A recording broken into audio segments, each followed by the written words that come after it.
Hello and welcome back to my channel. This is the second part of my previous video where I explained an alternative view of human history and our place within it. If you haven't seen part 1, there's a link in the description below. In this video, I'll go over what I refer to as the dual timelines, and then I'll share some additional thoughts. Now that you're familiar with the timeline I explained in part 1, we're going to use a more simplified version for this video. You'll see that I'm throwing out a second resurrection date of 1820, but the exact date has not yet been confirmed. So to begin, I believe that it's been easy for the enemy to deceive us about anything on the before Christ or BC timeline, because conveniently nothing is ever dated from this period. The people did not keep track of the year because there was really no anchor point. We can be told pretty much anything about artifacts from this time. I believe that the practice of keeping track of the year truly began in year 1 of the millennial kingdom. I believe this is the true meaning of AD, or the Latin phrase Anno Domini, which means in the year of the Lord. There's usually some variation of this phrase in old books and manuscripts. Because of the large amount of dated artifacts that have survived from the millennial kingdom, Satan has had to provide many cover stories for all of the evidence he couldn't destroy. He has told us that the phrase Anno Domini, or in the year of the Lord, means from the birth of Jesus. However, I believe that the true year 1 is the beginning of Jesus' kingdom here on earth. Since this period would last just 1,000 literal years, there was a reason to keep track of time, as you could say it serves as a countdown. During the kingdom, a 3-digit dating system was used, usually preceded by the letter I.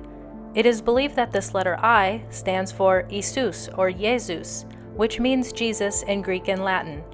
There seems to be several other variations of the spelling and pronunciation of Jesus' name just within Latin alone, as well as other languages.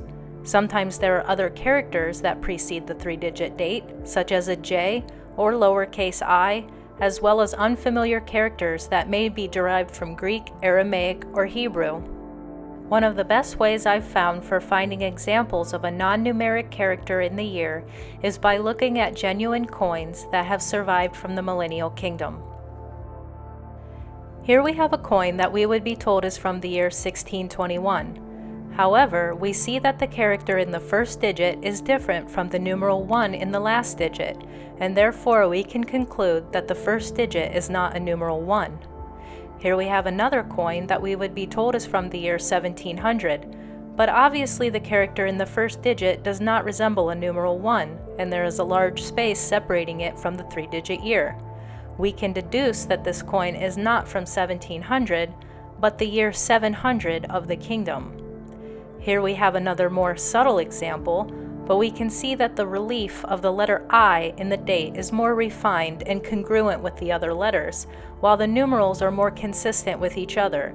Again, we would be told that this artifact is from 1890, but I would determine the date on this coin reads I-890, meaning year 890 of the kingdom of Jesus. There are many more examples, and you'll have no trouble finding your own. It's one of those things where once you see it, you can't unsee it.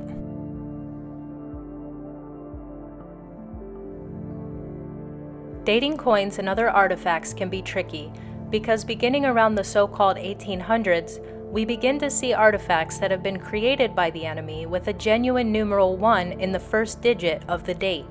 This is around the time that Satan was released from his prison and began the timeline deception. He began inserting false dates into all kinds of objects, including backdating inscriptions in books, on monuments and architecture, various works of art, and more. How exactly he pulled this off, I couldn't easily tell you. Lastly, one final example. If we had an object or event that was dated with the number 1900, that would be over here on the timeline, in our little season. But if we found an object that was dated I-900, that would actually fall back here in the late kingdom. Conversely, if we have a pre-reset date such as 1500, that is generally the same year as I-500. If it seems a little confusing, well, it was meant to be, but you'll get the hang of it. In addition to the numeric dating system, The year was also commonly denoted in what we call Roman numerals. I have a feeling that perhaps Roman numerals are to be interpreted a little differently than what we've been told, but that's not something I'll be investigating right now. If you're someone who researches these sorts of things, then you're aware of what is regarded as the 1,000 years of added history that's been injected into our timeline. In all actuality, it appears to be about 800 to 850 years. I believe the entire reason that Satan has added approximately 800 years into our timeline is to once again provide a cover story for the things he couldn't destroy. As I showed just a couple examples of, there are innumerable artifacts that have the letter I or J preceding the year. We are told that an artifact dated I-500 would be the year 1500, but by doing so, a lot of fake and exaggerated history will need to be added in. This is all in a huge effort to hide the millennial kingdom from the people of our time. The more you learn about the true nature of our past, the more profoundly obvious it is that Jesus Christ is the ultimate truth, and it would definitely be a lot harder to go out and deceive the nations if we all understood we were riding off the coattails of Christ's kingdom. So with that being said, I believe that we're actually in approximately the year 1200. A more precise date can only be pinpointed by figuring out the exact year in the false timeline that the so-called reset took place. If year 1 truly begins with the start of the millennial kingdom, then 1,000 years have passed, plus the 200 or so years that we are already into the little season, putting us in approximately the year 1200. If we were to continue to base time off of the birth of Christ, then you would just add 70 years. This is how I see things for now, and I hope this helps you understand the dating system and how the two timelines relate to each other. Now I'm going to go through some additional thoughts and questions. In part 1, I said that the saints go up to heaven at the end of the kingdom. I said this to keep things simple at the time, but I actually think that this may not be the case. The Bible states that the armies will surround the camp of the saints and the beloved city, indicating that they're here on earth somewhere. Perhaps the camp of the saints is located in a region we aren't allowed to explore. In part 1, I talked about the second resurrection and how those who took part in it were simply referred to as the rest of the dead. I'm going to describe this part in just a little more detail. I believe that these people lived before Christ was ever born, therefore they did not get the chance to make the choice of whether to accept or reject Christ. Accepting Christ is the only way to be grafted back into the spirit realm. It is an indelible law of the universe. So these people who lived in the time before Christ had to be resurrected and given the chance to make this choice. This is the only logical theory that I've been able to surmise. It is my personal opinion that no one alive at this current time is part of that group. But then again, who knows? I haven't found anything in the Bible so far that indicates where the mortals at the end of the millennial kingdom go. One might assume that they keep on living into the little season, just as those who survived the tribulation kept on living as normal into the kingdom. But on the contrary, the early historical evidence often seems to point to the idea that the new people completely replaced the old people. However, it seems like there would be no continuity at all if one group was completely swapped out for another. Again, I'm honestly not clear on what exactly happened during the transition at the end of the kingdom.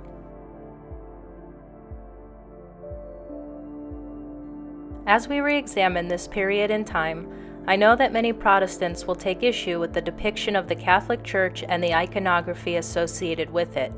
Since I became a Christian, which was in my adult life, I formulated the opinion that Catholicism was some sort of bizarre mixture between Christianity and paganism, and that many of these practices and beliefs were not biblical. I was also simultaneously perplexed as to how this belief system that supposedly had it all wrong created all of the most beautiful cathedrals and artwork. I was disappointed that all of the best works of art and architecture had to be off limits to me. However, I have completely changed my mind about that as I've gained a higher understanding of our past. I have separated the reputation of the modern-day Catholic Church from what was actually the evolution of Christendom through the Messianic reign of Jesus Christ himself. The Catholic Church, or whatever it may have been called during that time, appears to be the most prestigious wing of the governmental system during the kingdom. Its higher offices, if not all of its offices, appear to be occupied by saints. It is the antithesis to the idea of separation of church and state. Furthermore, the belief systems of Catholicism and Eastern Orthodoxy both incorporate the new class of beings, the saints, who are the very first of their kind. They're like our big brothers and sisters who graduated before us, and they've played a part in this world ever since. These belief systems that were developed during the Millennial Kingdom give us insight on how they play a role in our lives. The saints did not yet exist in the times of the Old and New Testament, so that's why there's nothing in there about them as different spiritual entities. The timeline deception has created a chasm between two sides of the same coin. As Christians, we know to be very careful with the spirit realm, so I'm not saying to jump straight into anything. But after discovering the true nature of our past, I have naturally begun to fall in line with what is generally considered to be Catholicism. Conversely, if you already subscribe to the general ideas of Catholicism, then with this new revelation, you're likely going to understand your own beliefs and where they come from on a much deeper level.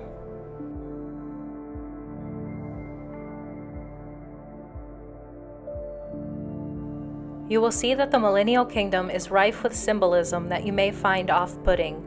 However, I have begun to re-examine these things and be open-minded to the idea that they meant something else entirely, or that the characters may not be guilty of their crimes. During the time that we live in, or the little season, many of God's holy symbols and institutions have been usurped by the enemy, and thus their reputations have been sullied. I have begun to make the distinction that they had a different meaning within God's kingdom, and now have the opposite connotation within the little season. Lastly, one of the biggest questions that you may have is why are the so-called Greek gods omnipresent throughout a Christian empire? I have some theories on how they fit in, and I'm looking forward to making videos about this in the near future. I don't want to spoil the fun, but know that I'll be addressing this question soon. So now that we have a good foundation laid, I'm looking forward to covering a range of topics from this perspective. I hope to share the Millennial Kingdom with you, as during the onset of our new abnormal, I have found solace in exploring Tartaria. By gaining a deeper understanding of our past, I constantly learn new things about God, the spirit realm, and our true nature as human beings. I believe that all of the incredible works of art and architecture created during this time were not only for the people of the kingdom, but for the people of our time too. Furthermore, it gives us a glimpse into the aesthetical tastes of God Himself, and gives us a sneak peek into the splendor of what we will be building and exploring on the new earth. In my opinion, this is a wonderful place to focus our truth-seeking inclinations, for the world at large will always be nonsensical and upside down until the last day. Thanks for watching.